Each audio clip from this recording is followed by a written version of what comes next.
여러분 다시 오신 것을 환영합니다. 이번 영상에서는 양자 컴퓨팅 분야에서 연구자들이 오랫동안 직면했던 가장 큰 난관 중 하나를 해결한 최근의 발전에 대해 알아보겠습니다. 양자 컴퓨터는 20년 이상 혁신적인 계산 능력을 약속해왔지만 노이즈와 불안정성을 극복하는 데 어려움을 겪어왔습니다. MIT, 닐스 보어 연구소, 그리고 다른 주요 연구센터의 연구진이 주파수 이진 탐색이라는 새로운 실시간 노이즈 보정 방법을 시연한 결과를 발표했습니다. 이 방법은 양자 프로세서가 지금까지 그 유용성을 제한했던 작은 실험적 규모를 넘어설 수 있도록 할 것입니다. 지금 바로 구독해주세요. 양자 컴퓨터는 이진 트랜지스터 대신 큐비트를 사용하기 때문에 기존의 디지털 컴퓨팅과는 다릅니다. 큐비트는 중첩 현상 덕분에 0과 1을 동시에 나타낼 수 있는 양자 상태입니다. 이렇게 여러 상태를 동시에 유지할 수 있는 능력은 계산에 있어 기하급수적인 잠재력을 제공합니다. 하지만 큐비트는 매우 섬세합니다. 전기적 변동이나 진동과 같은 환경적 교란은 큐비트의 일관성을 방해합니다. 일관성이 일단 사라지면 양자 상태는 붕괴되고 계산은 무의미해집니다. 기존 컴퓨터는 미세한 노이즈에 영향을 받지 않고 트랜지스터가 두 상태 사이를 안정적으로 전환할 수 있기 때문에 이러한 종류의 취약점에 직면하지 않습니다. 이 MIT 연구진들은 노이즈 보정이 양자 하드웨어 확장에 있어 가장 큰 걸림돌이었다고 설명했습니다. 기존 방식은 각 큐비트마다 수천 번의 보정 측정을 필요로 했습니다. 오랜 보정 주기 후에도 노이즈 패턴은 보정 속도보다 빠르게 변했습니다. 그 결과 수십 또는 수백 개의 큐비트를 가진 시스템은 오류율 때문에 짧은 시간만 작동할 수 있었습니다. 이는 강력한 애플리케이션에 필요한 수백만 개의 큐비트라는 아이디어를 달성 불가능하게 만들었습니다. 새로운 주파수 이진 탐색 알고리즘은 이 문제를 효율적으로 해결하고자 합니다. 주파수 이진 탐색의 원리는 데이터 과학에서 값을 좁혀나가는 기법과 유사합니다. 가능한 값의 범위를 단계별로 줄여나가 해답을 찾는 방식이죠. 이 알고리즘은 노이즈가 큐비트에 간섭하는 주파수를 신속하게 식별합니다. 수천 번의 개별 측정 대신 이 알고리즘은 단 10단계 미만으로 오류 조건에 수렴합니다.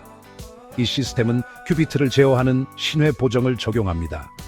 이는 보정에 필요한 시간이 몇 시간에서 몇 초로 단축됨을 의미하며 기계가 작동하는 동안에도 지속적으로 조정할 수 있습니다. 닐스 보어 연구소 연구팀은 이 방법이 보편적이라고 강조했습니다. 이는 큐빗의 특정 물리적 구현에 국한되지 않는다는 점에서 매우 놀랍습니다. 초전도 큐빗, 이온 트랩 큐빗, 그리고 스핀 기반 큐빗 모두 노이즈 문제에 직면해 있으며 이 접근 방식을 사용해 모두 보정할 수 있습니다. 이는 경쟁사들이 서로 다른 기술을 추구해 왔다는 점에서 의미가 큽니다.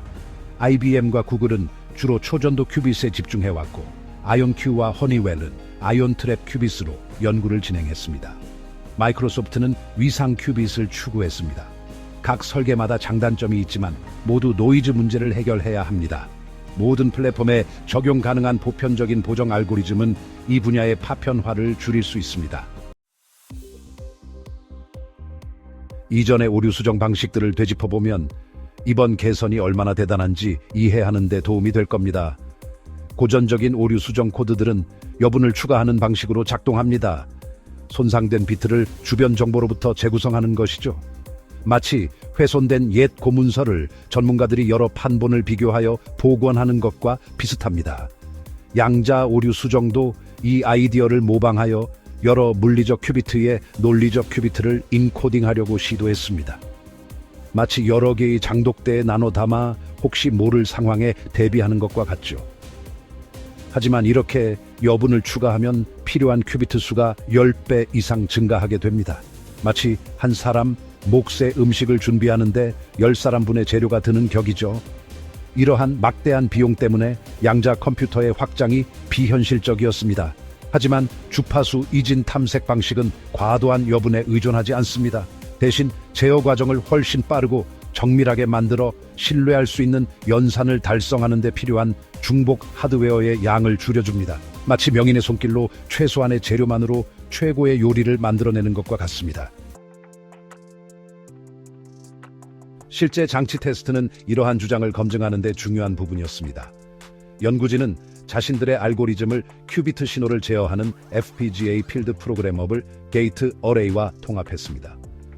이전의 빠른 보정 시도는 제어 전자 장치의 지연으로 인해 속도가 느려졌습니다.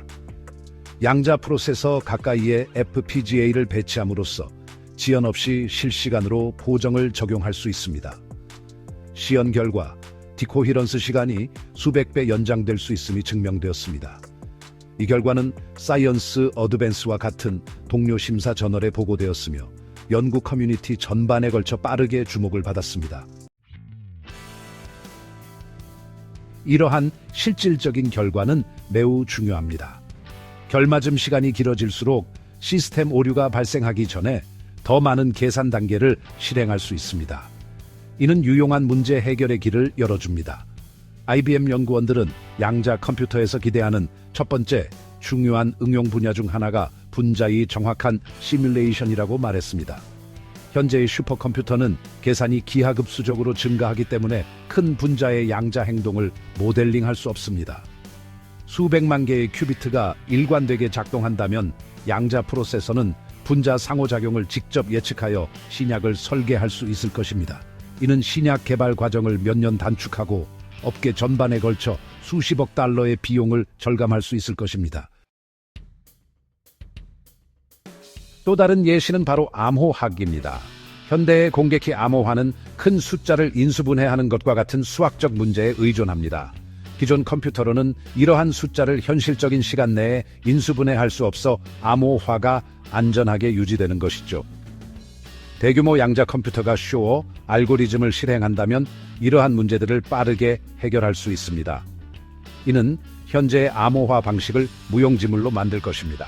미국 국립표준기술연구소 NIST를 포함한 여러 정부 기관들은 이미 새로운 양자 후 암호화 표준을 준비하기 시작했습니다. 실시간 노이즈 보정 기술의 등장은 이러한 전환의 시급성을 더욱 높이고 있습니다. 만약 수백만 큐비트를 가진 장치가 2026년 또는 그 직후에 가동된다면 기존의 보안 인프라는 즉시 교체되어야 할 것입니다. 일기예보와 기후 모델링 또한 개선될 수 있는 분야입니다. 현재의 일기예보는 복잡한 대기 상호작용을 미세한 해상도로 시뮬레이션할 수 없다는 한계가 있습니다. 노이즈 보정이 가능한 양자 프로세서는 훨씬 더 많은 변수들을 동시에 처리할 수 있습니다. 유럽 중기예보센터 ECMWF는 양자 기술이 상용화되면 이를 통합하는 데 관심을 표명했습니다. 특정 지역까지 정확한 예보가 가능해지면 농업, 재난 대비, 그리고 운송 물류가 크게 개선될 것입니다. 이들은 중기적인 영향의 예시이며 정부와 산업계는 이미 잠재적 가치를 인지하고 기술이 실현되는 즉시 도입할 계획을 세우고 있습니다. 금융 분야에서는 JP모건 체이스 같은 기업들이 소규모 실험용 하드웨어로 양자 알고리즘을 테스트해 왔습니다. 수많은 시장 변수를 동시에 분석하는 능력은 기존 방식을 뛰어넘는 예측과 최적화를 가능하게 할 것입니다. 지금까지는 노이즈가 문제였는데 이로 인해 결과의 신뢰성이 떨어졌습니다. 실시간 보정 기술이 적용된다면 이러한 애플리케이션들은 더욱 확장될 수 있을 것입니다. IEEE 스펙트럼에 보고된 초기 실험 결과에 따르면 기존 시스템에서 몇 시간이 걸리던 포트폴리오 최적화 문제가 기능적인 양자 하드웨어로는 몇 초 만에 해결될 수 있다고 합니다. 하드웨어 기술이 발전함에 따라 이러한 시도들은 단순한 시연을 넘어 실제 시장에 적용될 것입니다. 이제 남은 과제, 즉 한계점들을 짚어보는 것도 중요합니다. 이 알고리즘이 노이즈 문제를 다루기는 하지만 모든 기술적 난관을 해결하는 것은 아닙니다. 수백만 개의 큐비트를 가진 하드웨어를 구축하려면 여전히 고도의 제조 기술, 극저온 냉각, 그리고 안정적인 인프라가 필요합니다. 마이크로소프트가 위상 큐비트를 연구하는 것은 하드웨어 수준에서 취약성을 줄이기 위한 한 가지 접근 방식입니다. 다른 연구 그룹들은 오류 허용 큐비트 설계를 탐구하고 있습니다. 주파수 이진 탐색은 이러한 노력들을 대체하는 것이 아니라 보완하는 것으로 보아야 합니다. 또한 신뢰할 수 있는 양자 프로세서의 생산 규모를 확장하려면 반도체 산업에 버금가는 산업 투자가 필요할 것입니다. 이러한 전환은 우호적인 조건에서도 수년이 걸릴 것입니다. 이미 여러 대학과 정부 기관들은 이러한 발전을 지원하기 위해 움직이고 있습니다. 미국에서는 국립 양자 이니셔티브 법안을 통해 MIT, 시카고 대학교 등 여러 연구기관의 자금을 지원하고 있습니다. 유럽연합 집행위원회는 회원국 간의 양자 연구를 조율하기 위해 퀀텀 플래그십 프로그램을 설립했습니다.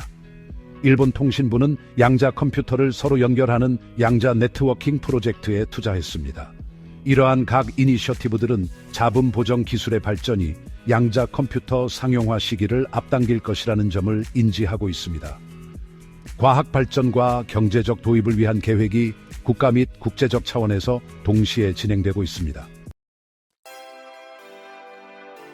양자 컴퓨팅의 실제적인 의미는 특정 산업을 넘어 더 넓은 범위에 걸쳐 있습니다. 마치 기계식 계산기에서 전자 트랜지스터로의 전환처럼 디지털 인프라의 근간이 크게 바뀔 수 있습니다. 이러한 변화에 먼저 적응하는 기업들은 결정적인 우위를 차지할 것입니다. 1990년대에 인터넷을 외면했던 기업들이 시대에 뒤처졌던 것처럼 말이죠. 지금 양자 기술의 발전을 외면하는 기업들에게도 비슷한 위험이 존재합니다. IBM, 구글, 마이크로소프트는 이미 실시간 노이즈 보정을 통해 대규모 시스템이 가능할 것이라는 전제해의 로드맵을 구축하고 있습니다. 상업적 잠재력이 명확해짐에 따라 다른 기술 기업들도 이러한 흐름에 동참할 것으로 예상됩니다.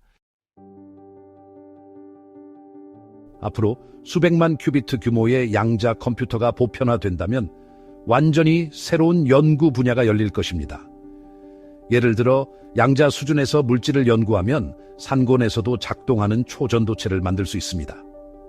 이는 에너지 전송 방식에 혁신을 가져올 것입니다. 취리히 연방공과대학교 ETH 주리치 연구진은 이러한 가능성을 탐구하는 논문을 발표했지만 시뮬레이션의 한계로 인해 여전히 이론적인 단계에 머물러 있습니다. 하지만 노이즈 보정 양자 프로세서가 있다면 이러한 이론들을 직접 시험해 볼 수 있을 것입니다. 마찬가지로 항공우주공학 분야에서는 나사가 우주선 설계를 최적화하기 위한 양자 방법론을 연구해 왔습니다. 양자 하드웨어의 확장은 이 연구에 실질적인 도구를 제공할 것입니다. 가까운 미래 타임라인은 압축될 것입니다. 이번 돌파구가 있기 전에는 많은 전문가들이 대규모 양자 컴퓨팅이 수십 년은 더 걸릴 것으로 예상했습니다. 주파수 이진 탐색을 통해 개발 일정이 가속화될 수 있습니다. 2026년까지 수백만 큐비트가 유용한 작업을 수행하는 최초의 기계 시연을 볼 수 있을지도 모릅니다. 이는 양자 컴퓨팅이 실험 과학에서 응용 기술로 전환되는 시점을 의미할 것입니다. 제조 및 인프라 과제가 남아있기 때문에 이는 확실하지 않습니다. 하지만 초기 결과는 노이즈가 더 이상 주요 제한 요소가 아님을 시사합니다. 이는 연구 커뮤니티 전반의 전망을 근본적으로 변화시켰습니다. 모든 주요 기술 변화와 마찬가지로 인력 양성 또한 필수적입니다. 대학과 사설 교육기관들은 양자정보 과학 분야의 강좌를 확대하고 있습니다. 예를 들어 MIT는 양자 프로그래밍을 배우고자 하는 엔지니어들을 위해 온라인 모듈을 제공하고 있습니다. 민간 기업들은 소프트웨어 개발자들이 양자 플랫폼에 대비할 수 있도록 툴킷을 제작하기 시작했습니다. 이러한 노력은 매우 중요합니다. 왜냐하면 전문 인력이 턱없이 부족하기 때문입니다. 훈련된 전문가 없이는 아무리 첨단 하드웨어라도 효과적으로 배치될 수 없습니다. 네이처 나노테크놀로지 보고서는 하드웨어 발전과 더불어 교육 및 기술 개발의 중요성을 강조했습니다. 지금 이 순간을 트랜지스터의 초기 시절과 비교해보는 것은 매우 의미 있는 일입니다. 1940년대에 전자 트랜지스터가 부피가 큰 진공관을 대체했습니다. 초기에는 적용 분야가 제한적이었지만 20년 안에 디지털 시대를 정의하는 마이크로 프로세서를 지원하게 되었습니다. 이어서 인터넷이 등장하여 전 세계를 연결하는 네트워크를 구축하고 경제를 재편했습니다. 양자 컴퓨팅도 이와 유사한 궤적을 따를 수 있습니다. 주파수 이진 탐색은 기술을 취약한 실험 단계에서 확장 가능한 시스템으로 발전시키는 진보의 한 예입니다. 불확실성이 남아있지만 이러한 유사성이 매우 강력하여 업계 선두주자들은 이미 성공에 대한 기대를 바탕으로 장기적인 계획을 세우고 있습니다. 결론적으로 실시간 노이즈 보정을 위한 주파수 이진 탐색의 발명은 하나의 전환점을 의미합니다. 이 기술은 MIT와 닐스 보어 연구소를 포함한 유수의 기관들로부터 검증을 받았으며 FPGA를 활용한 실제 하드웨어에서도 테스트를 마쳤습니다. 이 기술 덕분에 큐비트는 더 오랫동안 일관성을 유지할 수 있게 되었고, 보정 시간은 몇 시간에서 몇 초로 단축되었으며 큐비트 설계 방식에 관계없이 보편적으로 적용 가능합니다. 이 기술의 잠재적 응용 분야는 신약 개발, 암호학, 일기 예보, 금융 최적화, 그리고 재료 과학에 이르기까지 매우 광범위합니다.